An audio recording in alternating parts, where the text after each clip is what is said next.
acontecem muitos quadros de ofidismo por aqui. E principalmente a gente vai falar de 3 aqui, a gente vai falar de jararaca, cascavel e viúva-negra. Depois. De onde você tirar a foto da minha sogra? Então a gente vai falar o quê? De onde você tirar a foto da minha sogra? A gente vai falar das nossas cobras, tá bem? Das amiguinhas, tá bem? Então vamos falar aqui principalmente de algumas características delas. Por exemplo, as cobras que são venenosas, a cabeça é triangular, certo? A hendidura delas, como a pupila, são mais vertical e a cauda delas são o quê? Fina, certo? A cola ela vai se afinando de forma abrupta, certo? Já as não venenosas, elas têm a cabeça mais redonda. Olha aí a cabeça então de quem é mais triangular, venenosa. Cabeça mais arredondada, certo? Mais redonda.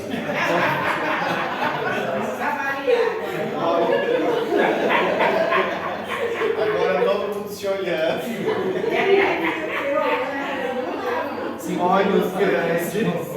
Olhos grandes e pupila redonda, certo? Também significa o quê? Que não é venenosa.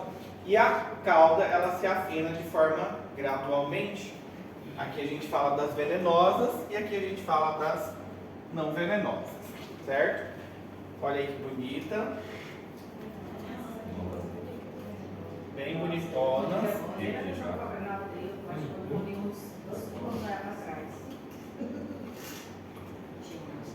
Quanto à questão das marcas dos dentes também é diferente, certo? Aglifas, opistoglifas, proteoglifas e opistoglifas, certo? Sobre essa questão da dentição também a gente vai falar delas agora. Então, principalmente a gente vai falar da jararaca, cascavel e da coral. Tá? Aqui no Paraguai, o que mais acontece, acidente ofídico, é relacionado a essas 3 cobras, por isso que a gente vai falar delas, principalmente, tá? Da jararaca, da cascavel e da coral. E acontece o que? Sempre vem acontecendo um acidente ofídico aqui no Paraguai pelas nossas cobrinhas. Principalmente nos meses que são mais observados, principalmente no mês de março, abril e maio, eles são os meses de maior frequência, certo? Eles são por questão o quê? Por dias que são mais fluvial, certo? Então por isso que elas surgem mais nesse mês e também setembro também se observou também, certo? E foram diminuindo nos meses de mais calor. Nos meses de mais calor, elas querem sair menos. Claro. Então as venenosas, o corpo é grosso, a cola é curta, tem cores mais vivas, escamas cristadas, a pupila é vertical, a cabeça é triangular, o pescoço é mais destacado, são tranquilas e aqui o desplazamento é mais lento. Já as não venenosas têm um corpinho mais delgado, certo? A cola é mais larga, a cauda é mais larga, cores mais escuros, escamas são lisas, vai vendo aí, gente. Pupila redonda, cabeça ovalada, sem pescoço. Em alguns casos são mais do que agressivas. As venenosas, elas são o que mais tranquilas. Já as que não são mais agressivas. E o desplazamento é mais rápido, certo? Das não venenosas. Sobre a questão da dentição de cada uma delas, a gente falou das aglifas, certo? Dessas aqui a gente não vai falar, porque a gente não vai falar delas. Essa daqui também a gente não vai falar. Dessa também não. Aqui sim, das solenoglifas a gente vai falar, porque a gente tem aqui a jararaca e a cascavel. E elas se enquadram nas solenoglifas, certo? Solenoglifas porque elas fazem som normalmente, principalmente a cascavel, certo? O chacoalho. Aqui participam algumas enzimas que são liberadas pelo veneno da cobra e a gente tem aqui, por exemplo, a hialuronidasa, proteasa, fosfolipasa A e colinesterase. Dependendo dessa enzima que ela é liberada, ela provoca algum efeito. Por exemplo, a hialuronidasa, ela participa na propagação do meu veneno As proteases, elas provocam principalmente uma destruição do endotélio do vaso sanguíneo, linfático, e tem um efeito coagulante. Já as fosfolipasas, elas produzem o quê? Elas atacam a membrana celular e são responsáveis principalmente por quadro de hemorragias cardíacas, pulmonares, lesão no meu sistema nervoso, certo? Choque por uma descarga de histamina, hemólise junto com o quê? Uma fosfoesterase também. E já a colinesterase tem um efeito que neurotóxico que predomina principalmente nos venenos. Esse quadro que de colinesterase. A gente vai ver a classificação delas, então, principalmente o botrópico. Quando a gente fala botrópico, a gente fala da jararaca. Quando a gente fala protálico, a gente fala da cascavel. E micróros, a gente fala da coral. Tá bem? Então, aqui, de forma geral, a hialuronidase ela favorece a rápida difusão dentro dos tecidos do veneno. A fosfolipase A2 ela modifica a permeabilidade vascular. E a protease ela produz um dano no epitélio vascular. Quantidade do veneno e a toxicidade depende sempre de alguns fatores. Da zona geográfica e da idade da serpente, tamanho da serpente, época do ano e alimentação. Então, zona geográfica, idade da serpente. Quanto mais velhinha a serpente, menos veneno, né? Menos perigosa ela se torna. Tamanho da serpente também conta muito. Quanto mais nova, mais perigosa. Certo? Tamanho da serpente, época do ano e alimentação prévia. Se ela tivesse alimentado também recente, ela tem o veneno, ou seja, a quantidade de veneno é muito menor também. As manifestações e a gravidade do envenenamento por mordedura de serpente depende muito do quê? Da idade e tamanho da minha vítima, da condição de saúde da vítima também, espécie e tamanho da minha serpente, a mordedura do animal previamente irritado, estado dos dentes e das glândulas venenosas da minha serpente, a natureza e o sítio da mordida também, a quantidade de veneno inoculado, e duração do tempo entre o acidente e a atenção adequada e a ação do veneno também. Tudo isso são o quê? Situações que a gente pode verificar em relacionado ao agravamento do veneno, só que isso a gente não tem muita noção. A única pergunta que a gente pode fazer aqui é o quê? A duração. E também, normalmente, os pacientes eles tendem a levar a cobra também. Eles matam ela e levam. Exatamente. Ou leva meio viva também ainda, certo? Mas eles têm esse hábito de levar a cobra. É aquela velha história.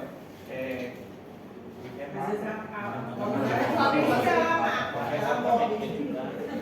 No caso que mata a cobra e mostra a cobra, certo? Então, a ação do veneno, segundo, se for um botrópico, a jararaca, se for um protálico e se for justamente a coral, micróros. Então, quando é botrópico, jararaca, o veneno tem ação proteolítica ou necrosante e tem ação coagulante ou hemorragíparas. Já o protalos, que é a cascavel, tem ação hemolítico, neurotóxico, e micróros, que é a coral, tem ação neurotóxica, certo? Frente a um acidente de urofidismo, qual seria a conduta imediata a tomar? Manter a vítima em repouso, tranquila, elevar a zona do corpo onde produziu a picadura, certo? E levar a pessoa para o centro de atenção médica, hidratar o paciente por via endovenosa, certo? Realizar um controle de balanço hídrico do meu paciente, soroterapia de forma mais específica, o mais rápido possível no meu paciente. Frente ao acidente, o que a gente não deve, é o que? Conduta que não deveríamos fazer. Realizar algum tipo de incisão, punção, descarga elétrica, cauterização, congelar a pele, onde houve a picada, isso não deve ser feito. Realizar sucção, tem algumas pessoas que elas vão chupar, onde a cobra picou, elas têm esse hábito de fazer o quê? De picar, para tentar extrair o veneno. Realizar torniquete não se deve ser feito, não realizar. Não administrar nada por via oral, que nem bebida alcoólica, ou alguma poluição vegetal, combustível, creolina, certo? Inseticida. Algumas pessoas têm essa cultura, certo? De fazer o que? Vai lá, foi picado por cobra, toma aí uma poção vegetal. Creolina. Creolina é muito Pará. Trabalhava na zona rural do Pará, eles usam muito criolina. Picada de cobra. Picada de cobra, dor de dente. Sim, não é o certo. Certo? Não fazer o quê? Não indicar nem realizar injeção por via intramuscular, não fazer a utilização de ácido acetil salicílico, do AS, e não indicar o quê? Morfina para o meu paciente. Frente a um caso de picada de cobra, nada disso aqui deve ser realizado, principalmente no torniquete, certo? E por que a gente não se deve realizar o torniquete no paciente? Pela ação das nossas enzimas, justo pela ação da nossa hialuronidase. Por quê? O veneno proteolítico, ele seja remetido por mais tempo no sejo, ou seja, no sítio da picadura, ele provoca o quê? Ele agrava a necrose. Se não se trata de uma neurotoxina e se contém abundante hialuronidase, é absorvido de forma por igual. Então, o que acontece?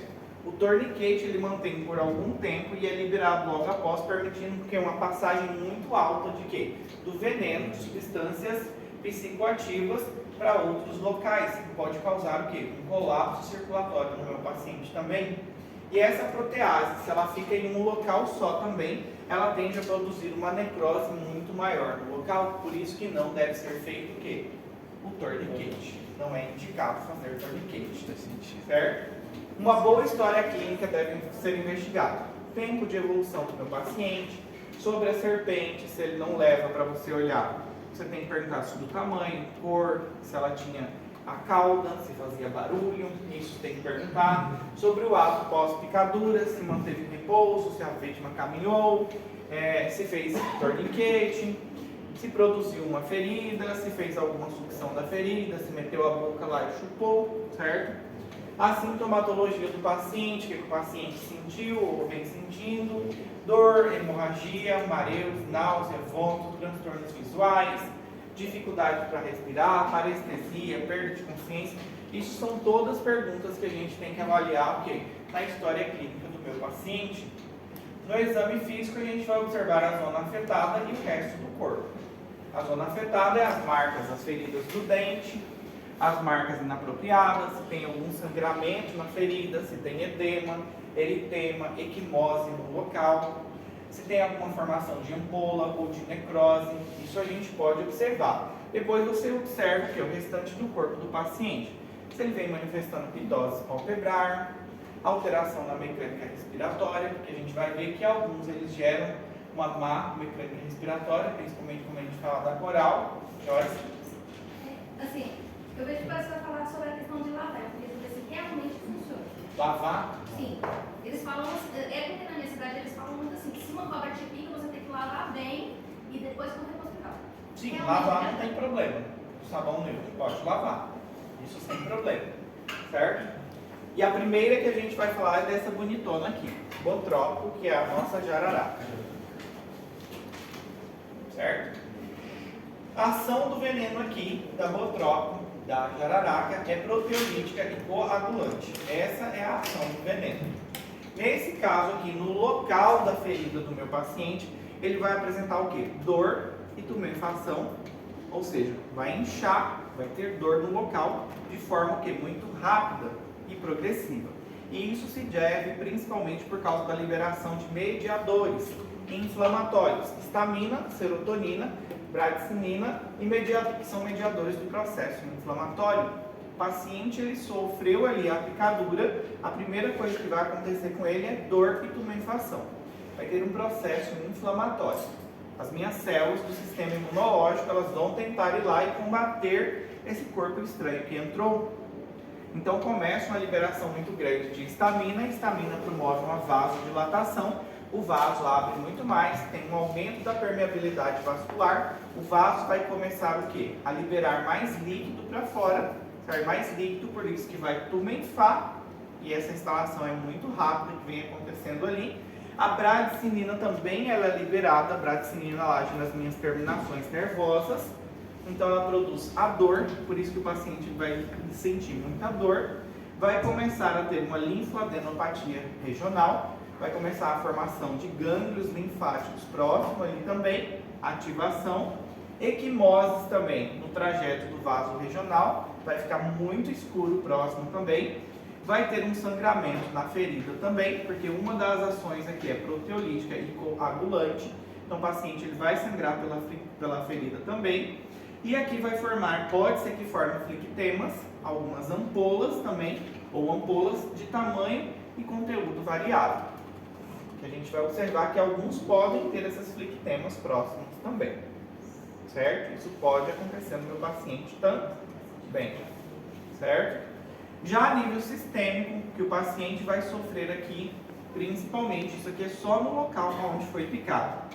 Na sistêmica, o paciente ele sofre de caráter o quê? Hematológico, sangramento. Então aqui o paciente ele vai ter uma coagulopatia de consumo. O principal caso, no caso de picada de jararaca, que o paciente sofre, é uma coagulopatia de consumo. E ele pode ter uma fibrinólise de consumo também. Ou seja, esse paciente ele pode sangrar até mesmo o quê? A morte, chegar à morte. E a primeira coisa que a gente faz quando esse paciente chega lá com picada de cobra é a gente tirar sangue em um tubo, pega um tubinho e coleta sangue do paciente. Depois que você coletou, você tem que segurar na sua mão, esse que é o correto. E vai observar se dentro de 15 minutos vai coagular ou não. Você tem que segurar na sua mão porque é a temperatura do seu corpo. Então você tem que ir lá, o que os médicos fazem? Normalmente coloca próximo da janela para o sol pegar. Não é certo. Certo é passar 15 minutos segurando o tubinho do paciente e observar se depois de 15 minutos se coagulou ou não. Se não coagulou, significa que é o quê? Um péssimo sinal para o meu paciente. Isso é ruim para o meu paciente. Então você fez esse teste aqui, que é o tempo de coagulação do paciente.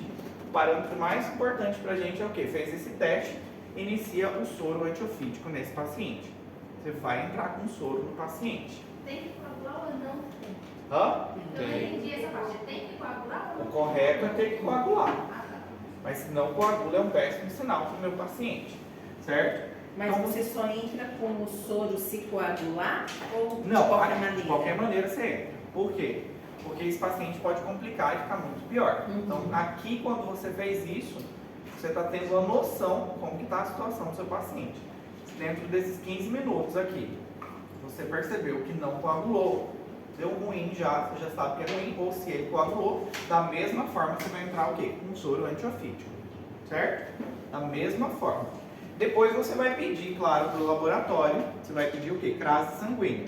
Vai observar o tempo de tromboplastina do paciente, vai observar as hemácias, plaquetopenia dele, hipofibrinogenia. Isso aqui você vai solicitar depois que você fez esse teste. Mas aqui você pode o quê? Fazer esse teste e iniciar com soro para o paciente. Vai pedir uma ureia e creatinina. Por que a gente pede ureia e creatinina? Função renal. Função renal do paciente. Muito bem. Vamos observar como é que está o rim do meu paciente, se ele não está evoluindo para uma insuficiência renal. Vamos verificar principalmente o que? Eletrólitos também. Controlar o que? Potássio do meu paciente. Dependendo, pode elevar-se por oligoanúria também, paciente. Ou seja, se o paciente não estiver urinando, certo? E aqui a gente pede o quê? Um hemograma também. Dentro do hemograma a gente vai observar o quê? Os pacientes têm leucocitose, neutrofilia. Isso pode acontecer porque ele está passando por um processo inflamatório. Igualmente o quê? Uma anemia se o paciente estiver passando por um processo hemorrágico, certo? Então, primeiro que a gente faz é o quê? Um tubinho na mão, coletar o sangue do paciente e segurar o tubo. Aguardar 15 minutinhos e ver se vai coagular ou não. E, claro, iniciar com soro do Se o sol paciente. estiver quente. Hã? E se o sol estiver quente? O que que tem? Eu boto a frasco na janela? Não, os médicos normalmente fazem isso para não ter que ficar segurando. Mas o correto é você fazer o quê? Segurar na mão. E se o sol estiver quente? O que que tem? Vai estar mais exposto a... Vai. Sim. Mas aí é o que acontece. Tem muitos médicos que fazem errado. Tem médico que pede crase sanguínea e não entra com soro. Isso é totalmente errado. O certo é fazer esse tempo de coagulação com tubinho e já entrar com soro. Tem médico que faz isso. Pede crase sanguínea, nem faz esse daqui e aguarda esse aqui chegar para depois entrar com soro. Totalmente errado. Da mesma forma, pegar o tubo e colocar no sol. Isso não é indicado, mas é o que eles costumam fazer. Entende?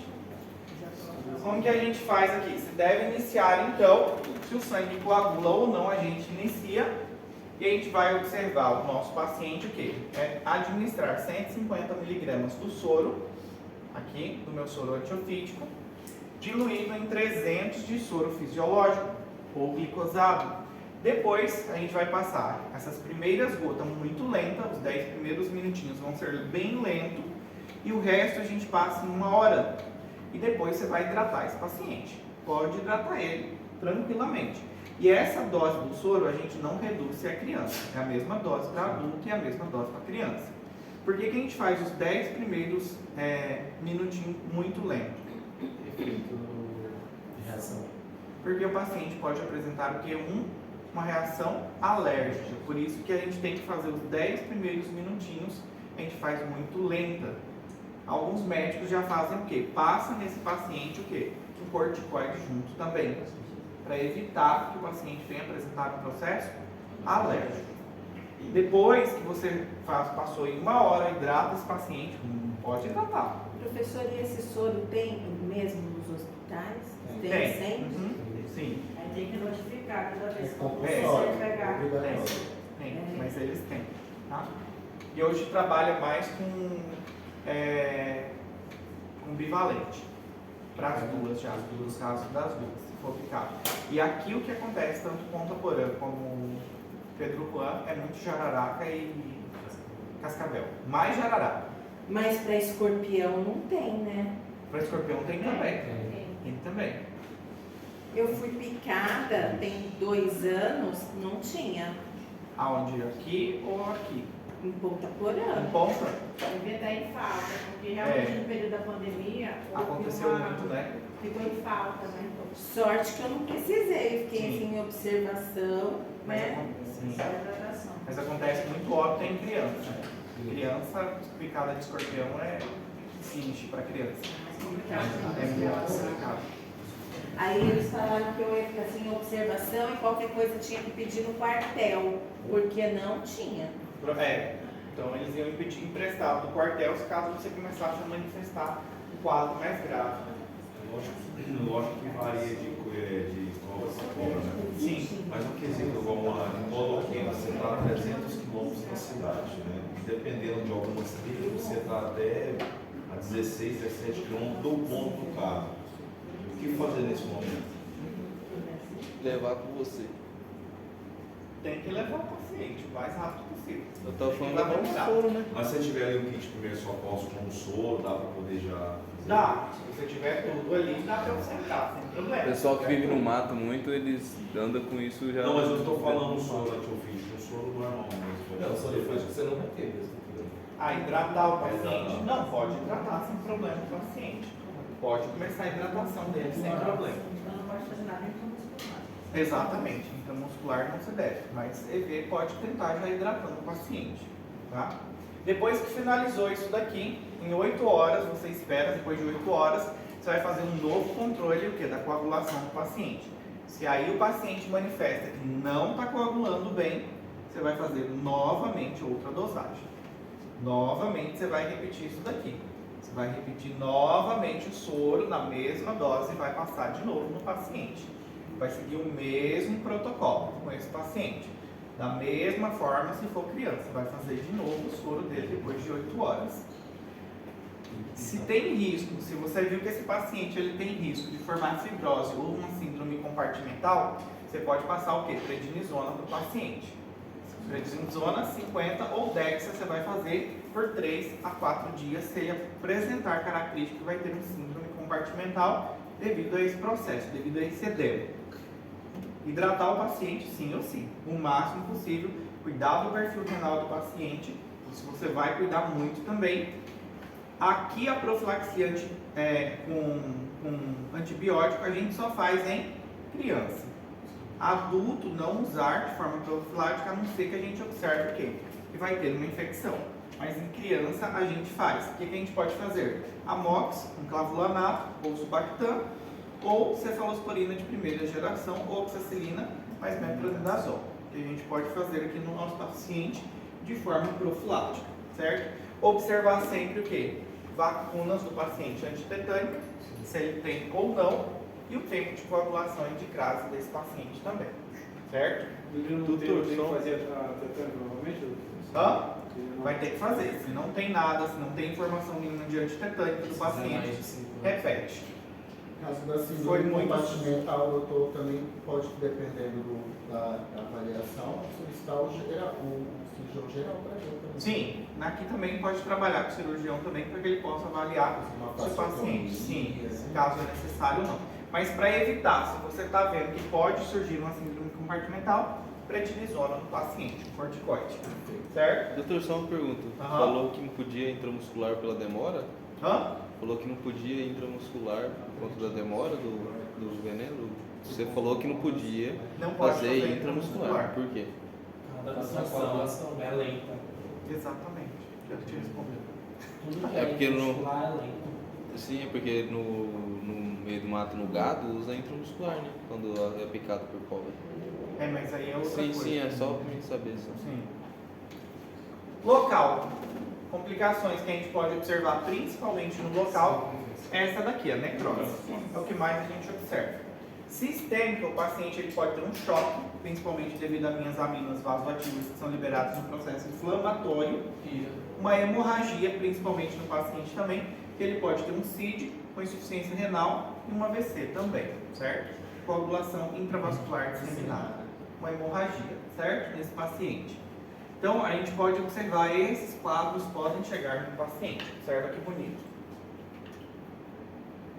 Observem o tanto que está emaciado ao longo do paciente, as ampolas liquidenas que são formadas, certo? As equimoses que podem acontecer no paciente, o sangramento de gengiva também. Então, o que a gente tem que levar em consideração, não aplicar torniquete, não succionar, não perder tempo, não aplicar calor, não aplicar gelo, não fazer incisões na ferida, certo? Porque isso pode complicar muito mais o meu paciente. Observem aí. Já foi. Nesses quadros, observa o tanto que já necrosou aqui e olha aqui a necrose. Completamente. Deixa eu salvar aqui o braço. Aquele lá, acho que lá vai colocar. Sangramento, certo? Isso tudo por causa de uma mordida de jararaca. Mas ali já foi mais ou menos quanto tempo aquela terra? Aqui? É, um montão. Aqui já foi muito tempo. Aqui já foi muito Mas tempo. evoluiu muito rápido também. Evolui muito rápido. Só que o paciente muitas vezes é que nem mora muito longe também, demora 6 horas, 8 para isso chegar no posto de saúde. Mas aí tem muito mais. Ah, não, aqui tem muito mais, muito mais. Mas aqui provavelmente talvez fez torniquete, já é um quadro que já complicou muito mais. Demora daí. A forçar o entendimento, aquele quadro ali, o pior possível. Umas 24 horas até. Pior possível? Não, sim, do que o senhor apresentou. 24 horas. Do que o senhor apresentou. umas Mas isso 24 aqui já horas. teve outros fatores que influenciaram. Para chegar aqui foi uns 2 dias, mais ou menos 3. Mas aqui provavelmente demorou muito chegar no hospital, fez Essa é a pergunta. torniquete. Quantos dias para chegar no hospital? Ah, uns 2 dias, 3 dias para chegar no 2, 3 hospital. dias. E aquele braço?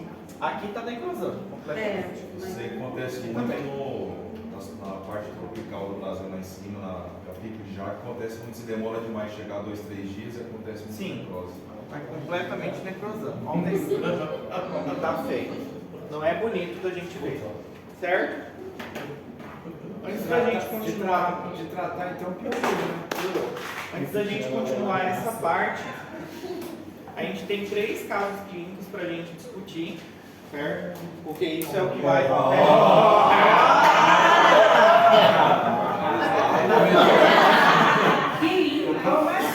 Fiquei sabendo que aumentou o salário também. Boa noite, você preparou os novos Essa slides? parte eu não tô sabendo. Já sabia antes? Já é. Hã? Ah não, foi mudado sexta-feira. Certo? Tem 3 casos clínicos aqui para a gente discutir, para que vocês discutam, certo? Vou ajudá-los só no finalzinho. São 3 casos clínicos, vou ler com vocês agora para vocês pensarem. É tudo que a gente já falou, certo? Mulher de 40 anos, ela chegou, foi levada para a urgência com seu esposo depois de ser encontrada em casa, apresentando signos de confusão, sonolência extrema. Segundo o companheiro dela, ela estava tomando medicamento para o manejo de uma dor crônica, que sentia muito nas costas devido a um acidente automobilístico que ela sofreu. Sem embargo, nos últimos dias ela tem experimentado muita dor e aumentado a dose do medicamento sem consultar ao quê? Ao seu médico. Na sala de emergência está apresentando, está sonolenta, pero responde a estímulos, tranquilo, doloroso. A pressão arterial da paciente está baixa, frequência respiratória muito lenta e superficial. Realizou um exame, uma avaliação física completa e ordena provas de laboratório. Sintomas que a paciente tem: sonolência extrema, confusão, bradipneia, certo?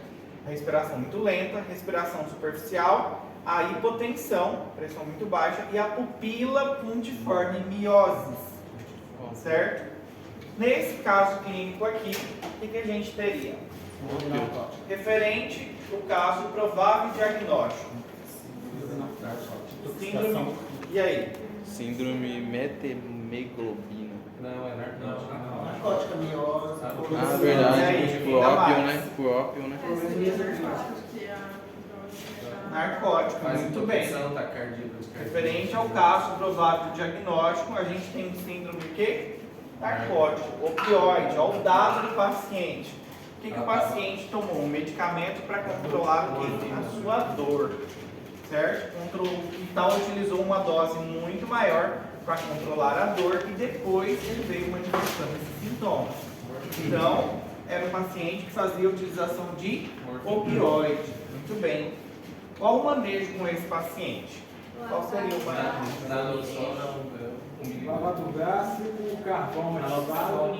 Naloxona.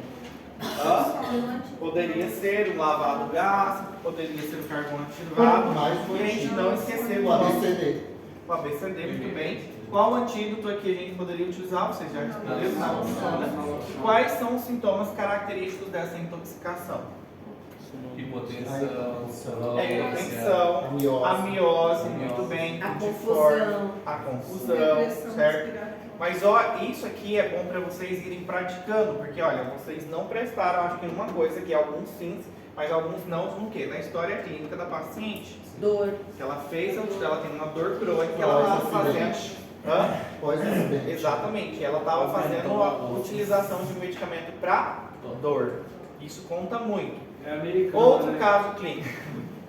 Outro caso clínico aqui, homem de 30 anos é levado ao departamento de emergência por sua companheira por um quadro depois de uma festa em seu apartamento.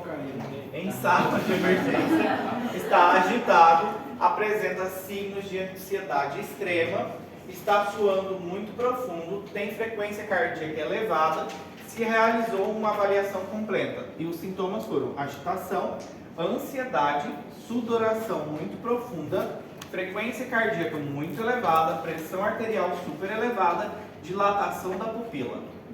Nesse caso, observaram a história clínica aqui, o que poderia ser o provável diagnóstico aqui?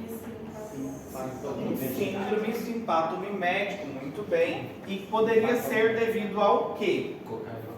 Poderia ser a êxtase, poderia ser a cocaína, certo? Poderia ser justamente uma cocaína, poderia ser um êxtase. Exatamente. Os sintomas que a gente tem aqui é característico de um síndrome simpatomimético, certo? Uhum. Qual o manejo do nosso paciente? Tratamento, você falou que não tem antídoto. Não tem antídoto, nesse caso a gente precisa fazer o ABCD e tratar o que? Os sintomas do paciente, certo? E qual seria o antídoto? Tem antídoto nesse caso? Não. Não. tem, mas pode usar o... Não temos antídoto. Pode usar Que a gente... Não, esse é pro extrapiramidal. Aqui a gente vai tratar somente o que? O paciente sintomatologicamente. Quais são os sintomas característicos desse síndrome que a gente observou? Agitação, idríase, muito bem, taquicardia, dilatação, hipertensão, isso aí. Agora esse aqui eu quero ver vocês acertarem. Peraí, qual que